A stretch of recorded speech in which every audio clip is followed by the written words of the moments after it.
The Pennsylvania 500, presented by Pep Boys on TNT, is brought to you by Rocky Mountain Cold Coors Light. Cold, down easy. By Stacker 2, the world's strongest fat burner. Burn fat, crush cravings, and supercharge your energy. By Mobile One. The more you know about new Mobile One, the better it is for your car. Nothing outperforms new Mobile One. And by Michelin, because so much is riding on your tires. College football is coming up very soon. In fact, coverage starts Saturday, September 14th at 7 o'clock Eastern Time on Superstation TBS. What kind of football is that? Real soon. I'm going to start watching that. TBS. That's 6 weeks, isn't it? Well, be here before you know it. The Brickyard 400 now. That's real soon. Got next week. Big 12, Pac-10 football. Ah. Come on, you're on top of this stuff. Pac-10, huh? Yeah. What's that mean? That's the guys on the West Coast, huh? Yeah. Ah, okay. UCLA Bruins and the Stanford Cardinal and California Golden Bears. But the Oregon Beavers will wipe all of them out. There you go. Are you making all that up? Oh. Just about finished fixing that guardrail. We should be able to get the Pennsylvania 500 back underway shortly. We'll come back. Don't go to sleep, Jeff. There's activity here at Pocono Raceway, and it's of the good kind. Drivers have just been called back to their cars, and we will get the Pennsylvania 500 started up again in just a couple of minutes. Hey, you know what we didn't do because of the rain rush up on the countdown to green? A lot of things. We didn't give out the Golden Benny. Oh, that's right. But we've got time to do it right now. Let's go to Benny in the pits.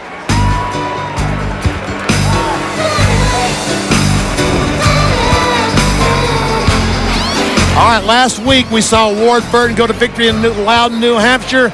The guy that made that decision, Tommy Baldwin. Tommy, congratulations. Thanks, Benny. I wish you were out here so we could jump you and steal this from you, but thanks for the award. Guys did a great job last week to get us in victory lane, and we're proud to get this trophy from you. Hey, a little bit excited last week, wasn't you? Just a little bit. A lot of hard work goes into these things, and see all them guys with the big smiles on their face with all the hard work definitely pays off, and get to go a little crazy every now and then. Hey, Tommy, some guys asked me down there if there's any money goes with this award, and I said some things are priceless. Yeah, well, yeah, I guess so.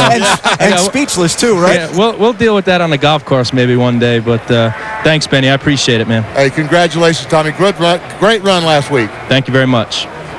Tommy Baldwin, winner of the Golden Benny from New Hampshire, who will win the Treasured and Prized Award next week. Find out on Discover Card Countdown to Green from Indianapolis. You know, maybe the Oregon Beavers can get that one day. I know. I've been told on my headset, it's not the Beavers, huh? It's the Ducks. Oh, well, isn't one of those Oregon teams the Beavers? No? Okay, let's don't go there. It's the Oregon Ducks. Oregon Ducks. Okay. To all the folks out in the Northwest, I apologize. What have we learned? Benny will not be the color commentator for the Pac-12, Pac-10 the Pac-10 football games. Yeah. All right.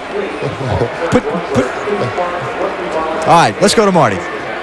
Thank you, Alan. And for those of you who missed the Countdown to Green show, I am sorry. First of all, you started the race a lap down, but you missed Rusty Wallace playing golf. So here's a second helping and a different twist on Ford No Boundaries.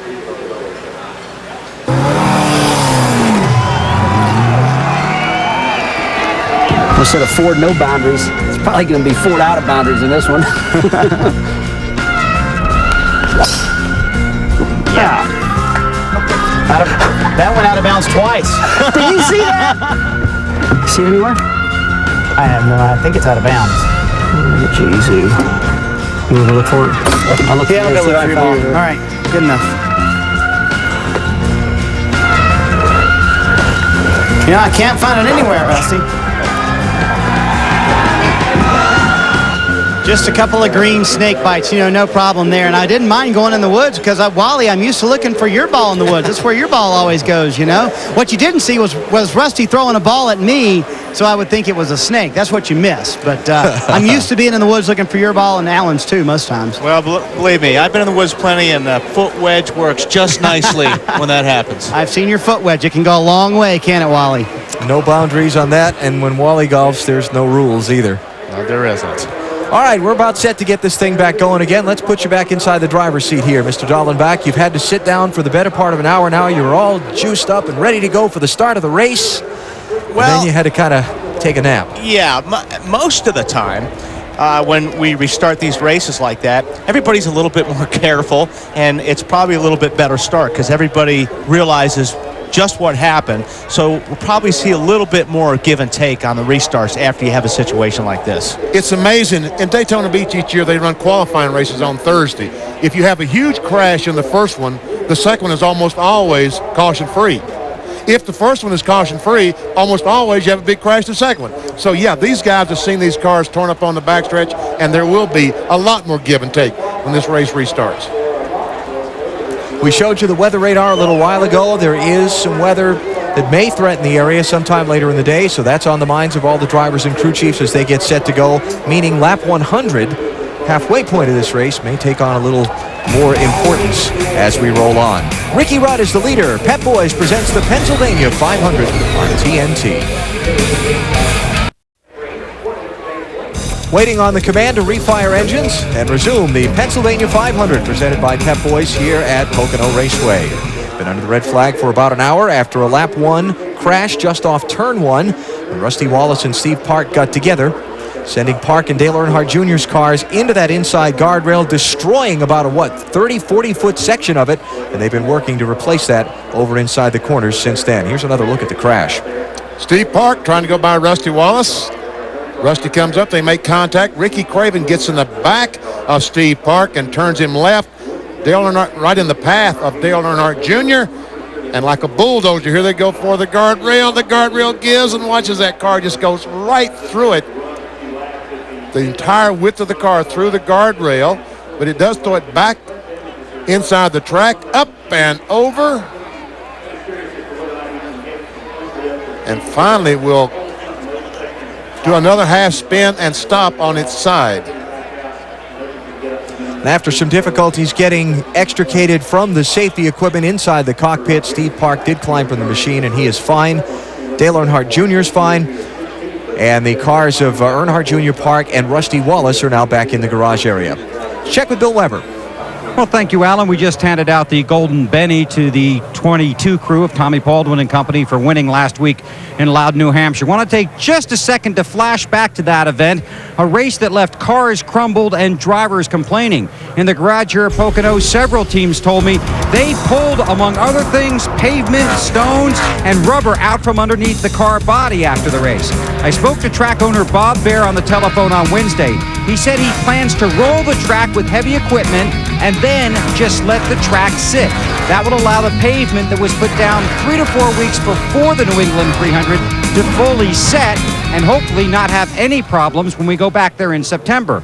Earlier today, I spoke to Winston Cup Series Director John Darby about what happened and what's ahead. I think going in there to September, I know how focused and adamant Bob Bear is about having a good racetrack for our competitors to race on.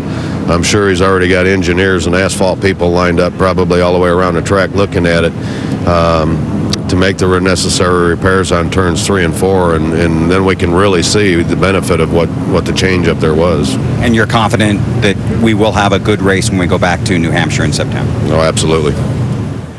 And Mr. Bear is very confident of that as well, so we'll see what happens when we go back to the New Hampshire International Speedway. Meanwhile, in that race, Dale Jarrett finished third. In post-race inspection, the car was found to be 1/8 of an inch too low. Jarrett was fined 25 driver points, the team was fined 25 owner points, and crew chief Todd Parrott was fined $20,000. The comment from Todd Parrott, is an official no comment. As for Dale Jarrett, he said his stance on post-race inspection hasn't changed since we talked to him a few weeks ago. But I think there's got to be zero tolerance. Our sport is to that point that we have to be that strict because it is so difficult to win these races that people, I believe, are willing to take that chance and say, let's pay our $25,000 fine because we need to win. And the buzz around the garage area this weekend, what happens to the next guy that is 1/8 of an inch too low. And that eighth has been pretty expensive to some teams in the Winston Cup Series this season. Alan? Bill, thanks. And, of course, the taking of points, something that we've just seen in the last couple of punishments that have been handed out, that has gotten some people's attention. Because you don't know how valuable those 25 points can be when the year's over. If it's a difference between first and second in NASCAR Winston Cup point standings, it could be millions. If it's a difference in 18th and 19th, it's still a few $1,000s. They're getting ready to roll the field off and try and resume the Pennsylvania 500. So let's take a break here. Hopefully the resumption of this race is just around the corner.